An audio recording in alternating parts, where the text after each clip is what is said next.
Om Swastiastu. Hai sahabat Bali Sluti, kembali lagi bersama saya dari Pertiwi dalam acara Bincang Bali Sluti. Nah, kemarin kita sudah beberapa minggu lalu kita sudah membahas mengenai menjadi perempuan Bali dan kita sudah ada 4 episode tentang menjadi perempuan Bali. Saya juga telah menghadirkan narasumber dari berbagai kalangan. Dan kali ini adalah seri terakhir dari Menjadi Perempuan Bali. Dan kali ini saya akan menghadirkan seorang narasumber. Beliau merupakan tokoh perempuan Bali, senior kita. Beliau juga aktif dalam sebagai prajuri istri di Majelis Desa Adat Provinsi Bali. Beliau adalah Ibu Nyoman Nilawati dan saya akan menghubungkannya dengan Ibu Nyoman Nilawati. Om Swastiastu, Ibu. Om Swastiastu, Ibu Andini. Terima kasih kepada pemirsa dimanapun berada, nggih. Yes, semua. Punapi gatra niki Ibu Nila. Astungkare becik-becik kena rahayu, nggih. Aduh, astungkare ya Ibu Nila. Nah, Ibu Nila niki kan kita akan membahas mengenai menjadi perempuan Bali. Nah, kan ada banyak stereotip di luaran sana tentang menjadi perempuan Bali, bahwa menjadi perempuan Bali itu berat. Nah, menurut Ibu Nila sendiri niki bagaimana? Kita tidak ada pilihan, nggih. Kita memang terlahir sebagai perempuan Bali. Nah, jadi begitu lahir, karena kita sudah di Bali, lahir di orang Bali, ya kita sudah langsung menjadi perempuan Bali. Tidak ada pilihan. Jadi kalau Tiang sendiri sebagai perempuan Bali itu kok sangat menikmati gitu. Jadi bangga menjadi perempuan Bali. Karena kita sebagai perempuan Bali, karena sudah dibiasakan dari kecil, kita itu menjadi seorang wanita yang mandiri di sini. Jadi mandiri dan sangat fleksibel, luas. Dimanapun kita berada, kalau kita sudah berisi, pasti kita diterima dengan baik. Ini pengalaman Tiang. Jadi Tiang sebagai perempuan Bali itu justru bangga. Tidak pernah ada kesulitan. Selalu diterima dimanapun berada. Karena kita, gimana nggih? Karena di lingkungan orang Bali, kita sebagai wanita, sebagai perempuan, itu sudah dibiasakan, dididik dari kecil menjadi perempuan yang mandiri. Ini kelebihannya. Kalau menurut Tiang sangat senang, Tiang sangat bangga. Nah itu. Dan itu pun kita dididik itu tidak jadi paksa. Tapi itu orang tua mendidik kita itu ya dengan cara gimana ya? Dengan sambil pelalianan sambil melajah gitu. Jadi dari kecil itu anak-anak itu diajak bermain sambil belajar gitu. Jadi tidak ada perasaan berat gitu. Perasaan Tiang niki, pengalaman Tiang dari kecil itu seperti itu. Jadi kita apapun kegiatan di rumah, kita itu dilibatkan. Yang penting kita itu rajin. Nah, ini kuncinya. Rajin, kemudian perhatian kepada lingkungan. Setiap ada kegiatan kita selalu kepingin terlibat gitu. Jadi dengan demikian sepertinya kita main-main tapi belajar. Di dalam bermain-main itu akhirnya kita bisa mengasah kemampuan, mengasah kepengetahuan sehingga kita mempunyai kemampuan yang cukup sehingga dimanapun kita berada kita bisa menyesuaikan diri. Itu sih kuncinya. Kalau menurut Tiang tidak ada rasanya berat gitu. Nah, tapi kan di luaran sana tidak banyak yang memiliki pandangan bahwa menjadi perempuan Bali itu menyenangkan. Nah, ada juga kalanya banyak yang berpendapat bahwa menjadi perempuan Bali itu berat. Nah, terkait dengan itu bagaimana pendapat Ibu Nila sendiri terkait dengan hal-hal yang dipegang atau menjadi tanggung jawab dari perempuan Bali yang memberatkan itu? Bagaimana menurut Ibu Nila sendiri? Memang Tiang kan kebetulan itu keberuntungan mungkin nih, pernah hidup di luar, pernah hidup di Surabaya, pernah hidup di Jakarta, pernah hidup di Ujung Pandang. Nah, kalau dengar dari kesan-kesan mereka, wah kasihan perempuan Bali itu sangat tidak mempunyai hak gitu. Jadi yang perempuan kerja berat, yang lakinya kok enak-enak pegang ayam. Nah, itu mungkin zaman dulu banyak yang seperti itu. Tetapi kalau sekarang, nah ini sudah banyak perubahan. Tergantung sekarang bagaimana para orang tua, nah kita kan juga sebagai orang tua, bagaimana kita melibatkan anak-anak kita, cucu kita, dari kecil itu dilibatkan dengan pekerjaan-pekerjaan rumah tangga. Jadi kalau dia dilibatkan ini senang kok anak-anak. Tergantung sekarang orang tua caranya melibatkan itu bagaimana gitu. Nah disinilah nanti terbiasa akhirnya anak-anak itu terbiasa mengatur waktunya. Istilahnya kalau kita di Bali, ayo bangun pagi-pagi sebelum matahari terbit kita sudah bangun. Karena apa? Matahari itu datang membawa rezeki. Matahari itu datang membawa kehidupan. Jadi kita harus menyambut datangnya kehidupan. Kita harus menyambut datangnya rezeki. Jangan sampai kita dilewati oleh rezeki. Jadi sebelum matahari terbit kita sudah bangun. Itu kalau sudah dibiasakan, nah itu tidak akan berat. Nah ini mungkin pada awalnya dirasakan berat. Marilah kita biasakan mendidik anak-anak kita, mendidik cucu-cucu kita dengan kebiasaan-kebiasaan yang ringan. Mulai dari hal-hal kecil. Nanti mereka akan terbiasa. Mereka akan senang bekerja. Ini yang dia rasakan. Dan memang kalau dilihat, kita itu di Bali harus ada juga tanggung jawab untuk membuat upacara. Membuat upacara ini jangan dianggap beban. Karena sebenarnya beragama Hindu itu sangat fleksibel. Tidak ada dituntut membuat patung yang besar-besar, ada dituntut. Nah ini yang perlu dipilah. Banten apa yang perlu diketahui dalam kita beragama, dalam kita kesendirian. Banten apa yang perlu diketahui yang untuk dalam beragama secara bermasyarakat. Kalau sudah itu diajarkan, misalnya dalam kesendirian, kita bisa membuat canang sari, membuat kuangin, membuat daksina pejati. Cukup itu untuk beragama dalam kesendirian itu sudah cukup. Itu sudah komplit.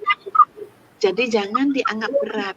Membuat canang, belajar membuat canang sari itu sambil bermain-main, anak kecil itu senang sekali kok. Jangan dianggap beban. Marilah kita belajar secara dulu dari awal gitu.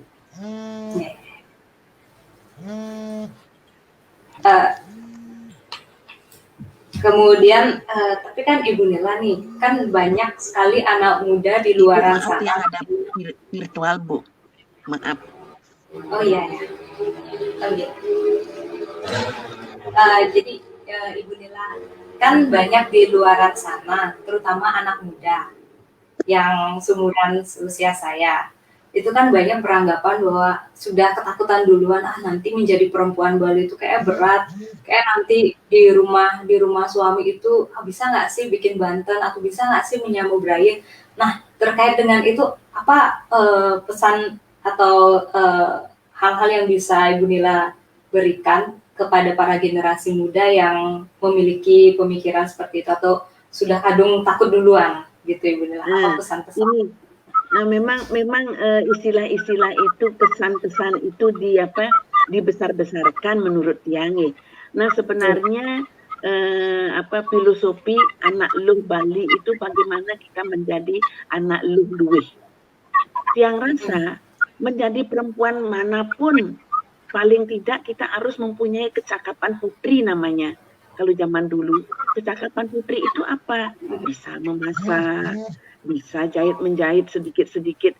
Itu setiap orang perempuan wajib mempunyai kecakapan. Kecakapan minimal itu apa? Nah lebihnya, kalau di Bali, kita wanita Bali, kita harus bisa membuat canang. Itu tidak berat juga.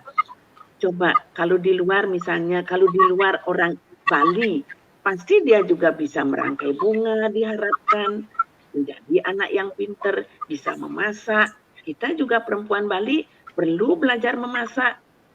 Walaupun tidak perempuan Bali perlu tahu kebersihan diri. Kita juga perempuan Bali perlu, ndak istimewanya yang berat menjadi perempuan Bali.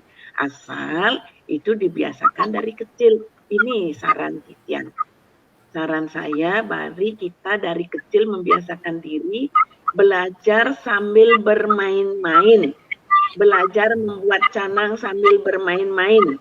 Belajar membuat ketipat nasi sambil bermain-main. Nah, itu kecakapan. Sama dengan kecakapan keterampilan itu. Keterampilan di luar wanita Bali banyak juga keterampilan. Harus bisa membuat jajan, harus bisa merangkai bunga. Nah, kita Bali ini kita spesifik keterampilan yang diharapkan yang akhirnya nanti kita bisa persembahkan kepada Tuhan yang kita percayai sebagai ide Sang Yang Widi Wasa. Itu sih menurut yang tidak berat kok. Kalau kita prinsip beragama, kalau kita berada di luar, tidak ada bahan-bahan canang, tidak ada bahan-bahan untuk membuat pejati sesuai dengan agama di sastra patram puspam palam poyam. Jadi setangkai bunga, sehelai daun, sebutir buah, itu kita persembahkan asal didasari dengan niat yang tulus lascarya, itu pun sudah persembahan yang komplit. Cuma karena kita di Bali ini daerah seni, persembahan itu dirangkai. Daun itu ada janurnya, kemudian bikin reringgitan. Buah itu dirangkai menjadi gebogan. Nah, itu prinsipnya itu sama. Patram puspan palam toyam, yu me bakti prayasjati, tad aham bakti upertam, jasmani nayotat mana. Jadi itu tidak berat menjadi perempuan Bali, tidak berat beragama Hindu, tidak ada yang memberatkan. Beragama Hindu itu sangat fleksibel. Cuma karena kita di Bali ini daerah seni, semua itu disajikan dengan seni. Kalau kita bisa membuat itu luar biasa rasa bahagia. Kita puas, orang lain juga senang melihat apa yang kita lakukan. Itu sih pengalaman dari yang tidak berat, sangat banget yang menjadi perempuan Bali. Itu. Aduh, Ibu Nila, mantap sekali Ibu Nila pesan-pesannya untuk para generasi muda, dan saya sendiri juga mendengar apa yang Ibu Nila sampaikan tadi sampai merinding banget Ibu Nila, beneran. Makasih sekali Ibu Nila ya. Nah, itu tadi pertanyaan. Sekarang punya cucu cantik-cantik. Setiap hari mereka bikin kreasi, masak di dapur, metuesan canang. Itu tidak ada dipaksa. Nah, karena sudah dibiasakan mereka senang gitu. Sampun bisa masak. Kelas 5 SD mereka sudah bisa melayani orang tuanya, menyajikan makanan, masak di dapur, itu udah biasa nih ke. Nah, ini yang perlu dilatih anak-anak belajar sambil bermain. Nah, itu. Mantap sekali. Berarti sebenarnya ini juga perlu peran orang tua ya untuk membiasakan anak-anak itu dikasih hal-hal yang simpel aja dari kecil untuk membuat mereka menjadi senang, membuat mereka menjadi terbiasa membuatnya dari kecil, begitu nggak Ibu Nila? Betul, betul. Dari kecil itu dibiasakan. Ya, Ibu Nila, Nika tadi pertanyaan terakhir sekaligus untuk menutup pembicaraan kita hari ini, Ibu Nila. Terima kasih banyak, sukses sekali untuk pesan-pesannya, untuk pendapatnya mengenai menjadi perempuan Bali, sudah bersedia berbagi dalam acara Bincang Bali Sluti Niki. Sukses sekali Ibu Nila. Nah, nanti pendapat Ibu Nila dan apa yang Ibu Nila sampaikan itu benar-benar sudah merangkum keseluruhan suaranya nih. Jadi apa yang Ibu Nila sampaikan tadi itu benar-benar sudah merangkum mengenai bagaimana menjadi perempuan Bali, Ika. Dan Iki akan saya. Jadi kita menjadi perempuan Bali, kita patut bangga.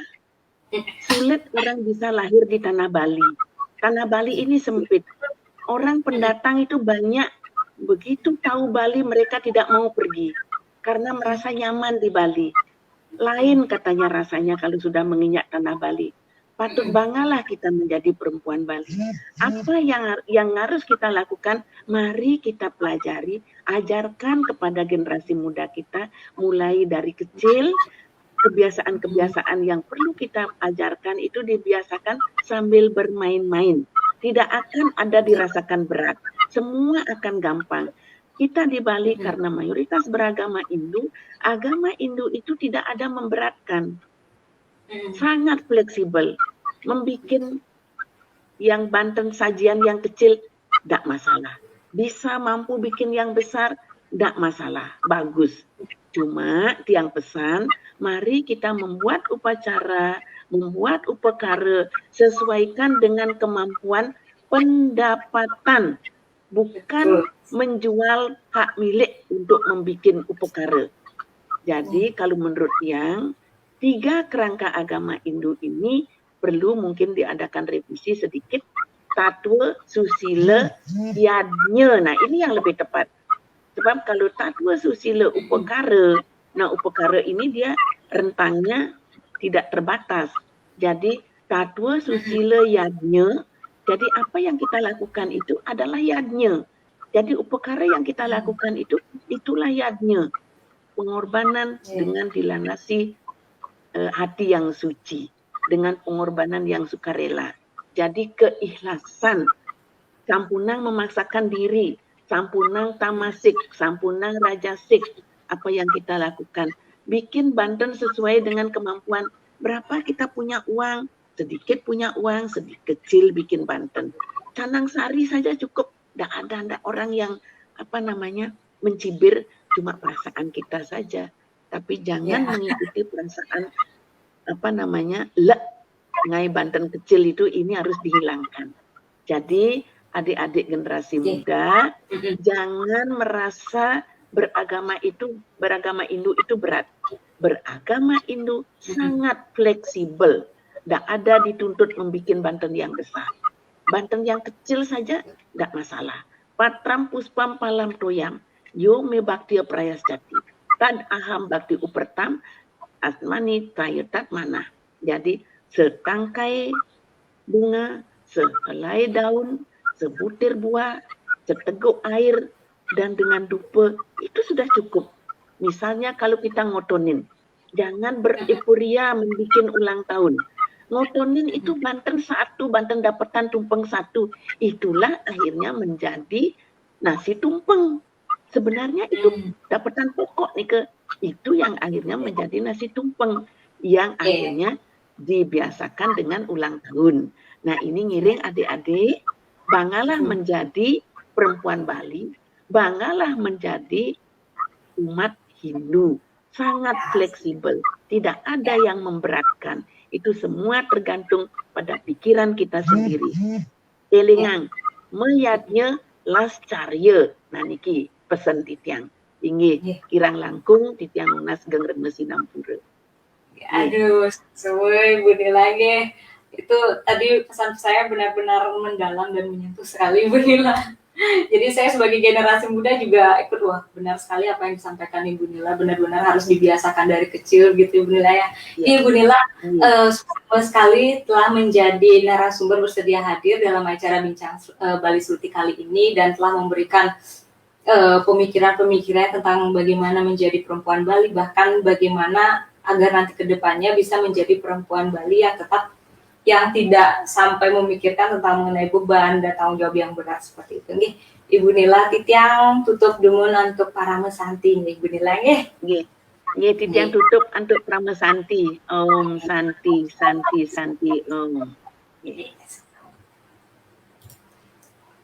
Oke, tadi sahabat Bali Sluti, itu tadi bincang-bincang saya dengan Ibu Nyoman Nilawati, dan saya rasa apa yang disampaikan oleh Ibu Nila itu sudah sangat lengkap sekali, sudah sangat benar-benar mendalam, dan sekaligus juga Ibu Nila tadi merupakan narasumber untuk menutup rangkaian acara dari menjadi perempuan Bali. Nah, saya rasa mungkin sedikit sedikit dari saya yang perlu saya sampaikan dari merangkum dari kelima narasumber kita bahwa menjadi perempuan Bali itu adalah hal yang membanggakan. Terkait dengan hal-hal atau beban tanggung jawab yang disematkan pada perempuan Bali, yang menempatkan perempuan Bali pada posisi sulit dan dilematis, itu semua seharusnya dilihat dengan sudut pandang lain bahwa tetap saja berpegang pada prinsip untuk tetap menjalankannya secara ikhlas. Dan juga apapun kesulitan tentang beban dan tanggung jawab yang disematkan untuk para perempuan Bali itu, setidaknya tetap berpikiran bahwa semua itu bisa dipelajari. Segala kesulitan seperti menyambut Braille, membuat Banten, itu semua bisa dipelajari seiring dengan berjalannya waktu. Dan satu hal tadi yang saya benar-benar ingin sampaikan kepada para generasi muda di luar sana, khususnya para perempuan Bali, bahwa jangan takut untuk nanti terjun menjadi perempuan Bali ketika sudah terjun berkeluarga atau ketika nanti akhirnya menyambut Braille, karena semua itu bisa dipelajari untuk membuat Banten.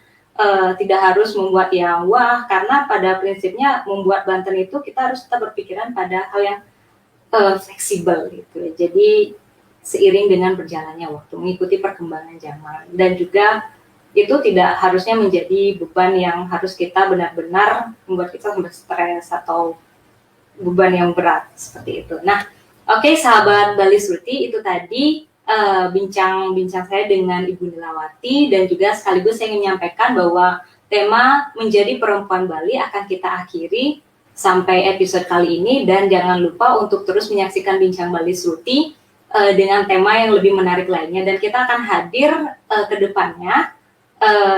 Bincang Bali Sruti akan mengangkat tema mengenai anak. Oke, sahabat Bali Sruti, itu tadi, dan saya tutup dengan Parang Santi. Om Santi Santi Santi Om.